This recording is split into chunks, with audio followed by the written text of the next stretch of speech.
Ogni giorno milioni di persone aprono una Coca-Cola ghiacciata senza immaginare l'enorme operazione che esiste prima di quel primo sorso. E ti sei mai fermato a pensare che durante la Coppa del Mondo tutto questo diventa una vera corsa industriale? Gli stabilimenti producono senza sosta, i camion partono carichi, supermercati e negozi rafforzano le scorte e i bar si preparano per ogni partita decisiva. E il punto centrale di questo episodio non è la formula segreta della Coca-Cola. Il mistero qui è un altro. Che cosa accade tra l'acqua, lo sciroppo, il gas, la bottiglia e l'ispezione elettronica? E com'è organizzata la logistica fino al punto vendita, prima che milioni di tifosi aprano una Coca-Cola mentre il pallone rotola sul campo? Resta con me, perché oggi scoprirai questo viaggio. Benvenuti su Fabbriche in Curiosità. Oggi entreremo in una linea di produzione dove acqua trattata, enormi serbatoi, gas sotto pressione, macchine di riempimento, sensori e robot lavorano come una coreografia perfetta per offrire la stessa esperienza in ogni bottiglia. Prima di arrivare nella tua mano, la Coca-Cola passa attraverso fasi rigorose.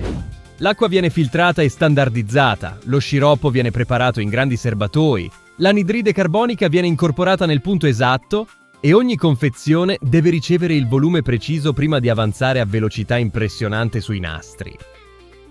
E tutto questo deve essere controllato in pochi secondi.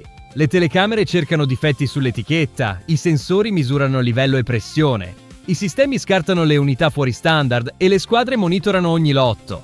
Una minima differenza può significare scarto, ritardo e perdita in un'operazione che vive di precisione.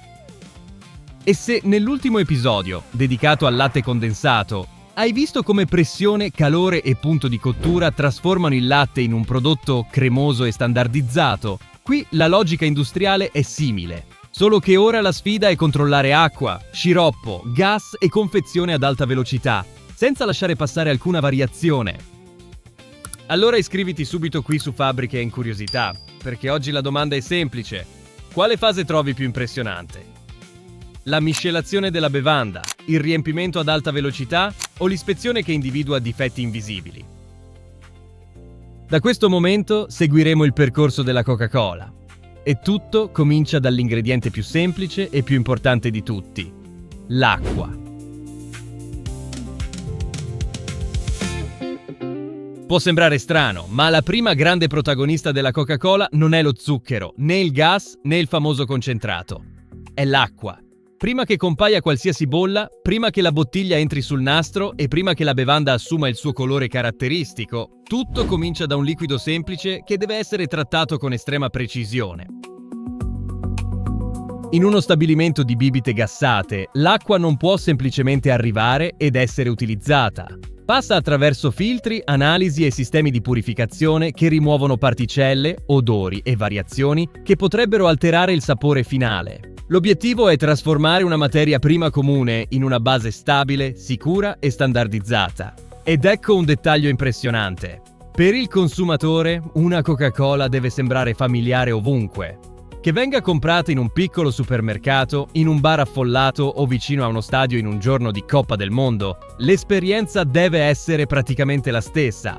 Per questo, lo stabilimento tratta l'acqua come se stesse accordando uno strumento musicale. Se una nota esce diversa, cambia tutta la composizione. Minerali, acidità, purezza e caratteristiche sensoriali vengono monitorati affinché la bevanda abbia lo standard previsto ancora prima di ricevere lo sciroppo. Dopo questa preparazione, l'acqua prosegue verso enormi serbatoi in acciaio inox. Dall'esterno, questi serbatoi sembrano semplici, ma lavorano come il cuore silenzioso della produzione. Al loro interno, i sensori seguono parametri importanti, mentre i sistemi automatizzati controllano il flusso in entrata e in uscita. È a questo punto che molti immaginano che lo stabilimento inizi a intervenire direttamente sulla formula segreta. Ma il processo industriale non ha bisogno di rivelare quel segreto per essere affascinante. Il vero spettacolo sta nella scala, nella precisione e nella ripetizione perfetta di ogni fase. Il concentrato utilizzato nella produzione arriva agli stabilimenti all'interno di un sistema controllato. Da lì la fabbrica prepara lo sciroppo, che sarà combinato con l'acqua trattata. Questa miscela deve rispettare proporzioni rigorose, perché una differenza minima può influenzare migliaia di litri di bevanda.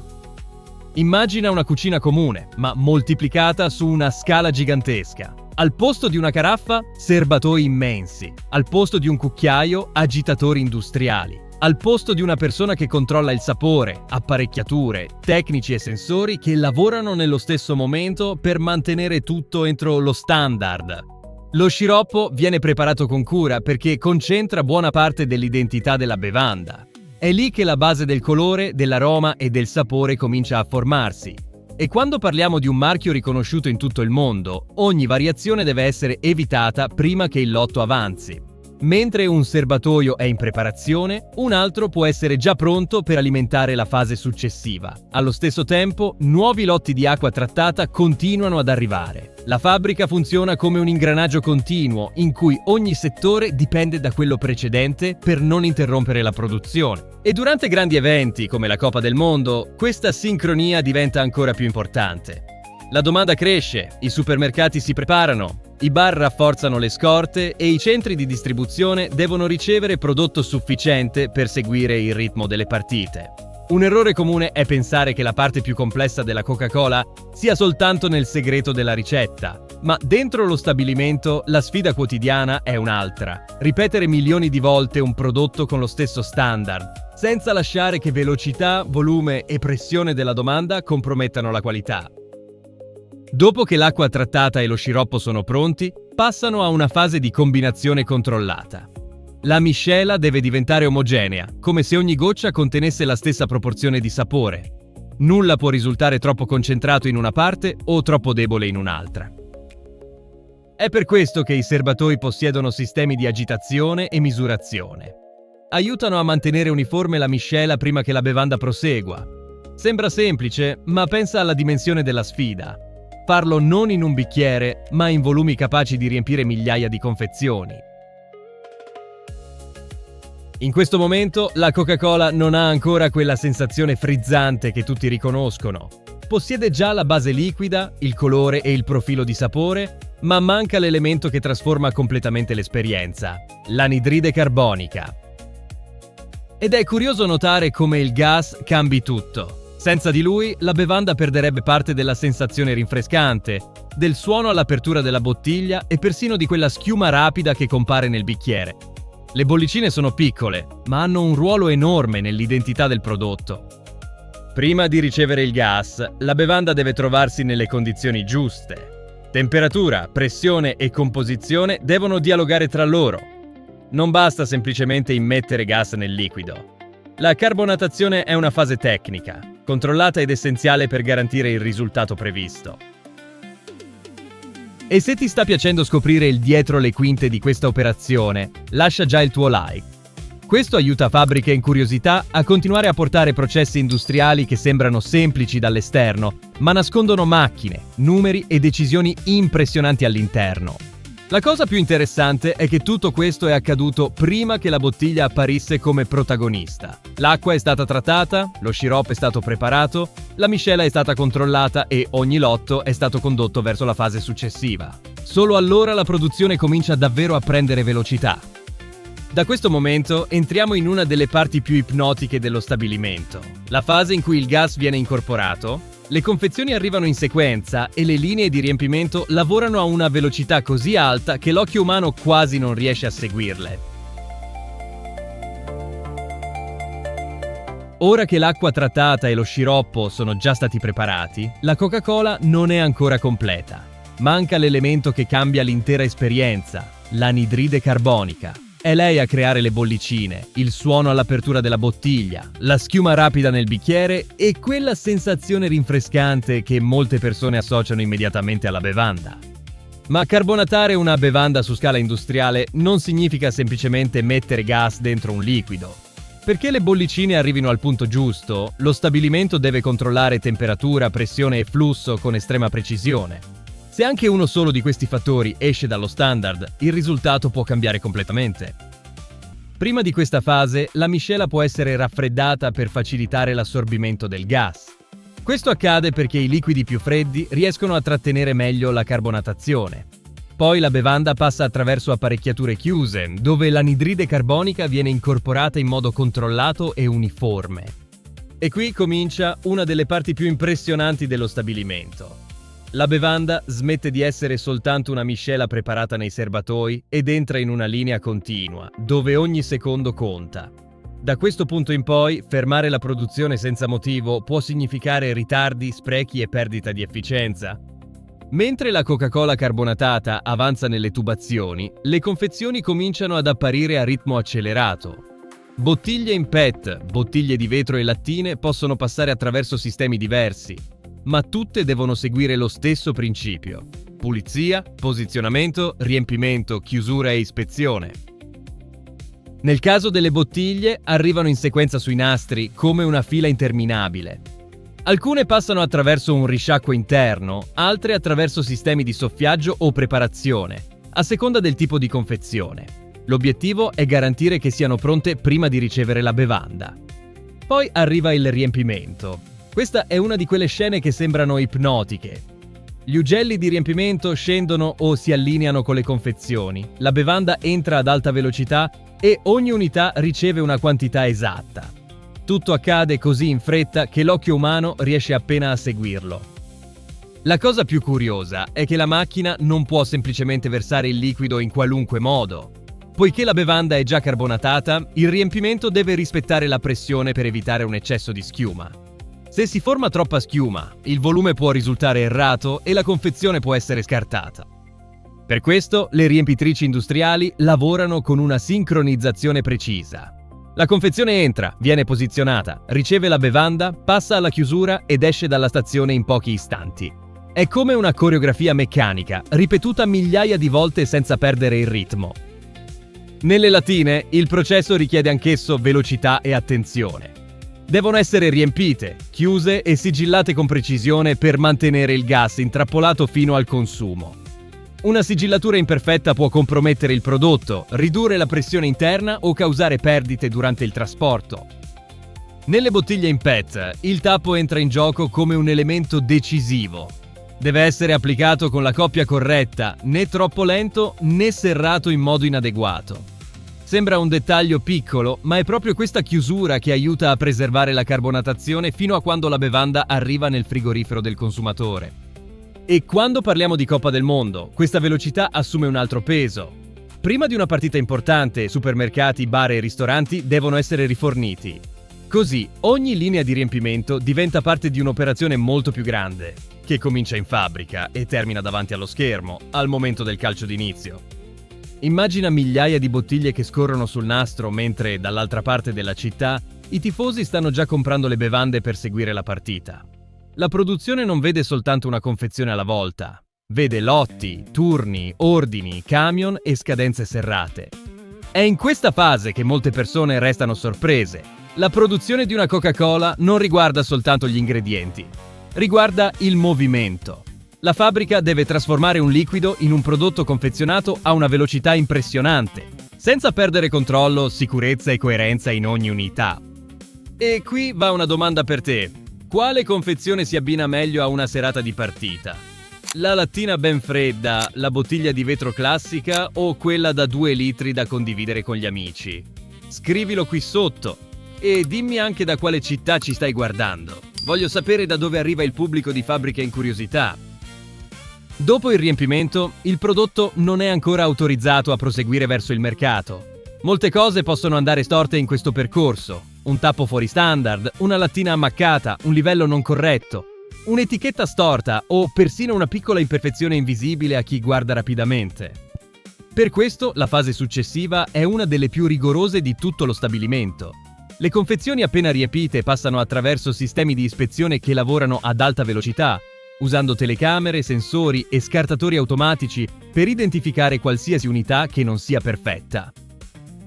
E questo è un punto essenziale. Più la linea è veloce, più l'ispezione deve essere intelligente. Non serve produrre migliaia di unità se una parte di esse arriva al mercato con difetti. La velocità ha senso solo quando è accompagnata dal controllo.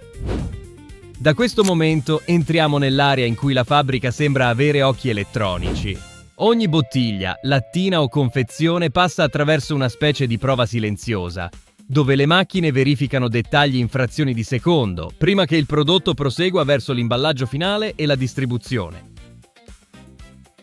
Dopo che la Coca-Cola viene riempita, molte persone immaginano che possa già partire verso il mercato. Ma dentro lo stabilimento comincia una fase decisiva, l'ispezione. Produrre rapidamente non basta. Ogni bottiglia, lattina o confezione deve dimostrare in pochi secondi di avere il livello giusto, di essere ben chiusa e pronta a viaggiare senza problemi fino al consumatore finale.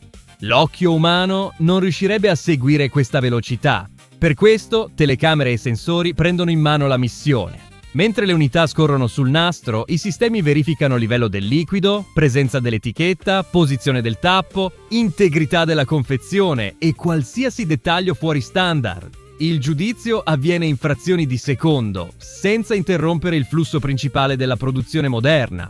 Quando una bottiglia presenta un problema, viene rimossa automaticamente. Può accadere tramite un getto d'aria, uno spintore laterale o un altro meccanismo di scarto.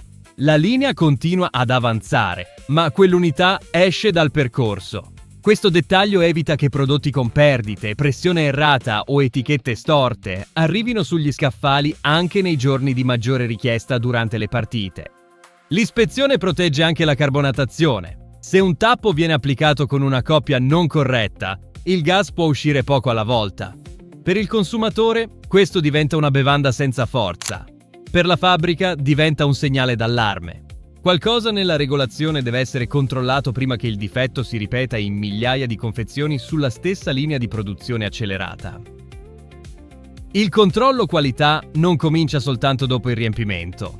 Accompagna l'acqua, lo sciroppo, la miscela, la carbonatazione e ogni lotto confezionato.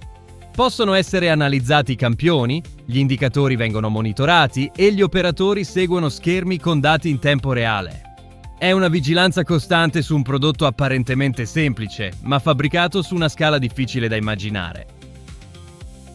Dopo l'approvazione, le confezioni passano al raggruppamento, le bottiglie diventano fardelli, le lattine formano multipack e le scatole ricevono l'identificazione del lotto. Questa codifica è importante perché mostra quando il prodotto è stato realizzato, su quale linea è passato e dove deve andare.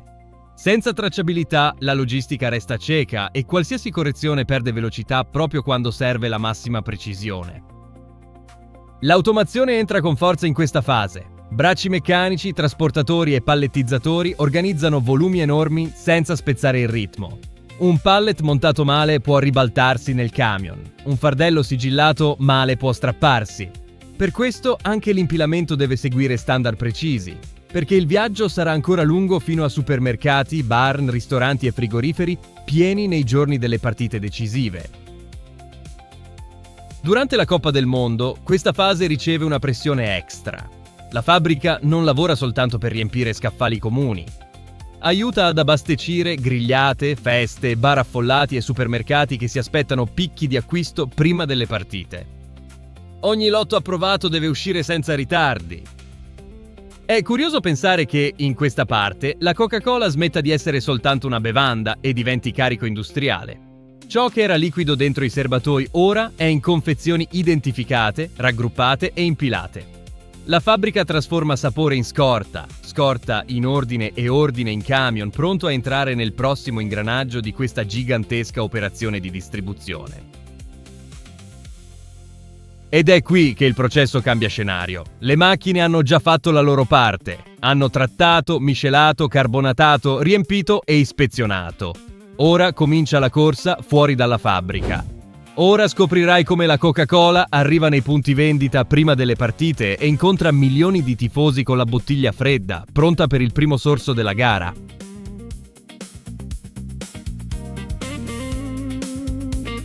Dopo essere passata attraverso l'ispezione, la Coca-Cola smette di essere soltanto una bevanda sulla linea di produzione e si trasforma in carico.